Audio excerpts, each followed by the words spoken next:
Inaresto ang isang Peking police asset na nangingikil umano sa mga nasa drug list para hindi matokhang. Balitang hatid ni Ian Cruz.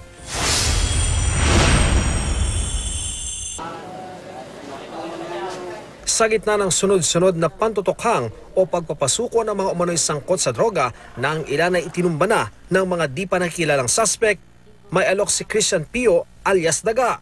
Sa videong ito, makita ang nagpapakilalang police asset at ang kasabwat na si Jason. Habang pinapaandara ng isang nasa tokhang list, tatanggalin daw ni Daga ang pangalan ng kausap sa listahan kapalit ng 10,000 piso. Nagdaw ng kausap ng 1,000 piso at nangakong babalik para sa balanse. Pero si alias Daga, in-entrap ng CIDG. Tila bubwit palang nagsumbong ang kausap kaya arestado siya matapos iabot ang kulang na bayad. Natakot ako. Tsaka yung buhay yan eh. Parang, saka may mga incidents kasi na, di ba, yung mga ibang mistaken identity nga, yung iba, napapatay.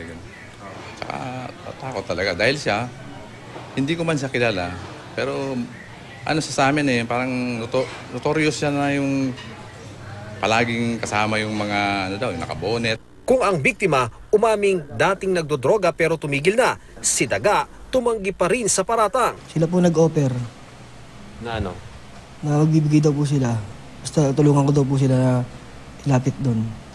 Ang lugar tuloy ng biktima sa Caloocan, babalikan pero hindi para sa tokhang, kundi para hanapin ang iba pang biktima ni Daga. Hahantingin din ang kasama ni Daga na si Jason. Kung alam nyo namang wala kayong kasalanan at mayroong mga ganyan na nangaharas, lumapit po agad kayo sa nearest PNP station o sa amin po sa CIDG. Ian Cruz, GMA News.